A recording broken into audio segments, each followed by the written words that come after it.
तो व्यवस्था ने हमें बताया कि परमेश्वर पवित्र है, परमेश्वर न्यायी है और परमेश्वर भस्म करने वाली आग है। और व्यवस्था ने ही ये बताया कि इंसान पाप में जन्मा एक पापी व्यक्ति है, पाप का गुलाम है और पाप की मजदूरी मृत्यु है और बिना लहू बहाए पापों की क्षमा नहीं है। और व्यवस्था परमेश्वर ने दिया भी इसलिए है ताकि हर एक इंसान का मुंह बंद हो जाए और हर एक व्यक्ति परमेश्वर के दंड के योग्य ठहरे। तो इसलिए व्यवस्था हर एक इंसान को दोषी ठहराती है, पापी ठहराती है। परंतु खुशखबरी यह है कि व्यवस्था ही बताती आई जब से परमेश्वर ने व्यवस्था दिया कि एक मसीहा आएगा, एक सिद्ध बलिदान आएगा। क्योंकि व्यवस्था के अनुसार जितने भी बलिदान पीछे समय चढ़ाए गए, बलिदान किए गए, उनके द्वारा धार्मिकता नहीं थी, उनके द्वारा उद्धार नहीं था, उनके द्वारा कभी परमेश्वर से इंसान का मेल नहीं हुआ, बल्कि वो सारे बलिदान एक सिद्ध बलिदान की ओर इशारा करते थे, यीशु मसीह की मृत्यु की ओर इशारा करते थे। तो इस करके व्यवस्था हमें बताती आई है कि मसीहा आएगा, एक सिद्ध बलिदान आएगा। तो इस करके क्रूस पर जो घटना घटी हम उसके बारे में थोड़ा सा देखेंगे, क्योंकि व्यवस्था समझने के बाद ही हम क्रूस की उस गंभीरता को समझ पाएंगे कि परमेश्वर का न्याय कैसे पूरा हुआ क्रूस के ऊपर। तो आज एक वचन मैं पहला कुरिन्थियों 1 अध्याय का और 18 वचन से पढ़ता हूँ। पहला कुरिन्थियों 1 अध्याय का 18 से ये थोड़ा वचन पढ़कर और फिर हम इस बात को देखेंगे। लिखा, क्योंकि क्रूस की कथा नाश होने वालों के लिए मूर्खता है, परंतु हम उद्धार पाने वालों के लिए परमेश्वर की सामर्थ्य है। क्योंकि लिखा है, मैं ज्ञान वालों के ज्ञान को नाश करूँगा और समझदारों की समझ को तुच्छ कर दूँगा। कहाँ रहा ज्ञानवान, कहाँ रहा शास्त्री और कहाँ रहा इस संसार का विवादी? क्या परमेश्वर ने संसार के ज्ञान को मूर्खता नहीं ठहराया? क्योंकि जब परमेश्वर के ज्ञान के अनुसार संसार ने परमेश्वर को न जाना, तो परमेश्वर को यह अच्छा लगा कि इस प्रचार की मूर्खता के द्वारा विश्वास करने वालों को उद्धार दे। यहूदी तो चिन्ह चाहते हैं और यूनानी या अन्य जाति ज्ञान की खोज में है, परंतु हम तो उस क्रूस पर चढ़ाए मसीह का प्रचार करते हैं, जो यहूदियों के लिए ठोकर का कारण है और अन्य जातियों के लिए मूर्खता है। क्रूस की कथा दुनिया के लिए मूर्खता है। लोग कहते हैं ये जो अपने आप को बचा नहीं पाया वो हमें क्या बचाएगा, दूसरों को क्या बचाएगा। परंतु व्यवस्था ने जब कहा कि इंसान पापी और पाप की मजदूरी मृत्यु है, इसलिए प्रभु यीशु मसीह संपूर्ण मानव जाति के लिए मरा है, ताकि इंसान का उद्धार हो सके, परमेश्वर से मेल हो सके, पाप से छुटकारा हो सके, बीच की दीवार गिर जाए। तो इस करके क्रूस पर क्या घटना घटी, ये क्रूस की कथा क्या है, इसमें इधर लिखा है क्रूस की कथा के द्वारा उद्धार है। क्रूस की कथा उद्धार पाने वालों के लिए परमेश्वर की सामर्थ है। तो क्या हुआ ऐसा क्रूस पर? तो अगर हम देखें, क्रूस ही वह जगह है जहां बैर नाश किया गया। आपको मालूम है, परमेश्वर का वचन कहता है हम परमेश्वर के बैरी थे जन्म ही से। हमारा स्वभाव परमेश्वर के स्वभाव के विपरीत था, स्वभाव ही से परमेश्वर के बैरी और क्रोध की संतान थे। तो क्रूस पर क्या किया गया? बैर को नाश किया गया, ताकि परमेश्वर का इंसान से मेल हो सके, वो शत्रुता खत्म करी गई। तो दूसरी बात, क्रूस पर क्या हुआ? विधियों का लेख मिटाए गए। विधियों के लेख क्या किए गए? जो हमारे विरोध में थे, हमारे नाम पर थे, उनको मिटाकर उनको क्या कर दिया गया? सामने से हटा दिया। मैं एक वचन और इसके साथ पढ़ूंगा और तब इस बात को हम समझ पाएंगे। कुलुसियों की पत्री, कुलुसियों 2 अध्याय और उसका मैं पढ़ता हूँ 13 आयत से। उसने तुम्हें भी जो अपने अपराधों और पापों के कारण अपराधों और अपने शरीर की खतना रहित दशा में मुर्दा थे, उसके साथ जिलाया और हमारे सब अपराधों को क्षमा किया और विधियों का वह लेख जो हमारे नाम पर और हमारे विरोध में था मिटा डाला और उसे क्रूस पर कीलों से जड़कर सामने से हटा दिया। और उसने प्रधानताओं और अधिकारों को ऊपर से उतारकर उनका खुल्लम खुल्ला तमाशा बनाया और क्रूस के द्वारा जय जयकार की ध्वनि सुनाई। तो क्रूस के द्वारा क्या कुछ हुआ, वो बात को हमने अच्छे से क्या करना है, पहचानना है। तो इधर हम देखते हैं, क्रूस के द्वारा मृत्यु का नाश किया गया,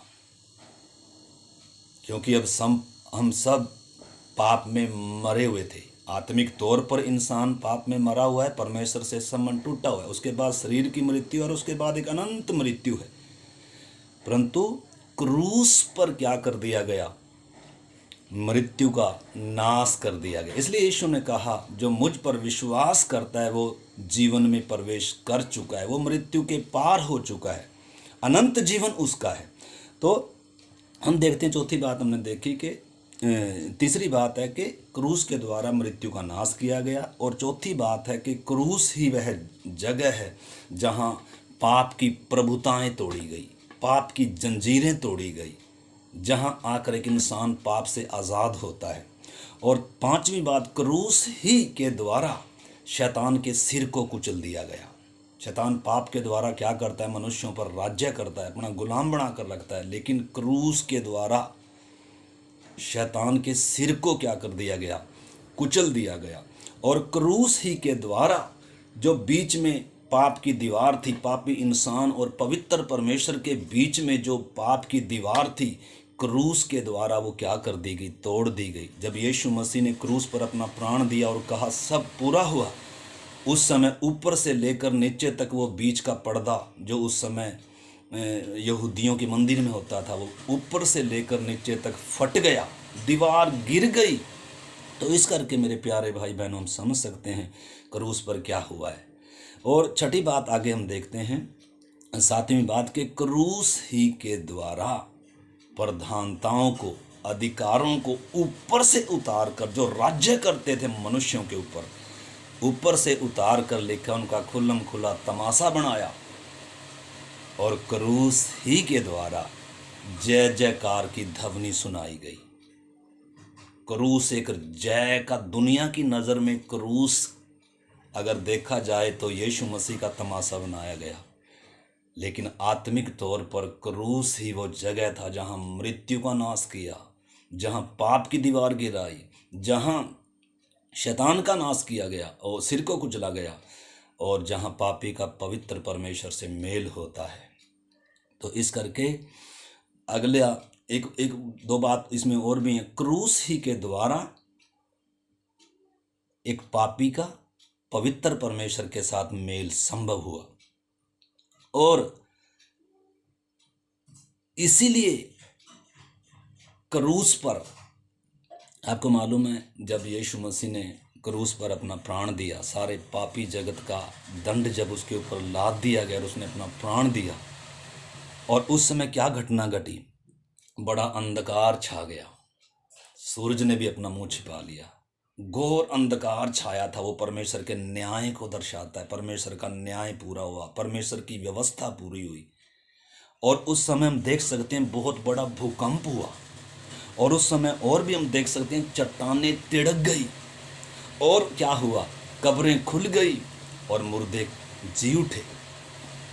तो इस करके क्रूस की घटना, क्रूस की कथा उद्धार पाने वालों के लिए परमेश्वर की सामर्थ्य है। एक व्यक्ति को पाप की गुलामी से छुड़ाता है, जो एक व्यक्ति को शैतान की गुलामी से छुड़ाता है, जो एक इंसान को मृत्यु के भय से छुड़ाता है और स्वर्गीय अनंत जीवन देता है। इसीलिए क्रूस की कथा सिर्फ नाश होने वालों के लिए ही लिखा है, मूर्खता है, परंतु उद्धार पाने वालों के लिए परमेश्वर की सामर्थ्य है। इसलिए पौलुस कहता है, हम तो क्रूस पर चढ़ाए मसीह का प्रचार करते हैं, जो यहूदियों के लिए ठोकर है और अन्य जातियों के लिए जो मूर्खता है। परंतु जो कोई इस क्रूस की कथा पर विश्वास करता है कि यीशु मसीह मेरे पापों के लिए बलिदान हुआ है, तो उस विश्वास के द्वारा परमेश्वर उसे इन सारी प्रभुताओं से छुड़ाकर, चाहे पाप की गुलामी हो, चाहे शैतान की गुलामी हो, चाहे मृत्यु का भय हो, और उसे आज़ाद करता है, उसे स्वर्गीय जीवन देता है, उसका परमेश्वर से मेल होता है। एक वचन और पढ़कर और फिर हम इसको ख़त्म करते हैं। इब्रानियों की पत्री 2 अध्याय का, अगर हम इब्रानियों की पत्री 2 अध्याय और उसका हम पढ़ते हैं 9 वचन से मैं पढ़ता हूँ। पर हम यीशु को, जो स्वर्ग दूतों से कुछ ही कम किया गया था, मृत्यु का दुख उठाने के कारण महिमा और आदर का मुकुट पहने हुए देखते हैं, ताकि परमेश्वर के अनुग्रह से वह हर एक मनुष्य के लिए मृत्यु का स्वाद चखे। यीशु ने हर एक मनुष्य के लिए मृत्यु का स्वाद चखा है। अधर्मियों के लिए धर्मी ने दुख उठाया है। वो पाप का गुलाम नहीं था, वो पाप में पैदा हुआ नहीं था हमारी तरह। उसका जन्म संपूर्ण मानव जाति से उसको अलग करता है। वो पवित्र कुमारी के द्वारा देहधारी हुआ। हम सब की माँ के गर्भ में शुरुआत होती है, हमारी एक शुरुआत है, परंतु प्रभु यीशु की कोई शुरुआत नहीं है। वो पवित्र परमेश्वर वचन देहधारी हुआ। लेकिन आदि में वचन था, वचन परमेश्वर के साथ था और वचन ही परमेश्वर था, और सब कुछ इसी के द्वारा उत्पन्न हुआ। और लिखा वो ही वचन देहधारी हुआ और हमारे बीच में डेरा किया, और हमने उसकी ऐसी महिमा देखी जैसे पिता के इकलौते पुत्र की। लिखा परमेश्वर को कभी किसी ने नहीं देखा, पुत्र ने जो पिता की गोद में है उसको प्रकट किया है। इसलिए यूहन्ना 3:16 कहता है, परमेश्वर ने जगत से ऐसा प्रेम किया कि उसने अपना इकलौता पुत्र दे दिया, ताकि जो कोई उस पर विश्वास करे वह नाश ना हो, परंतु अनंत जीवन पाए। तो इधर हम देखते हैं, लिखा है क्योंकि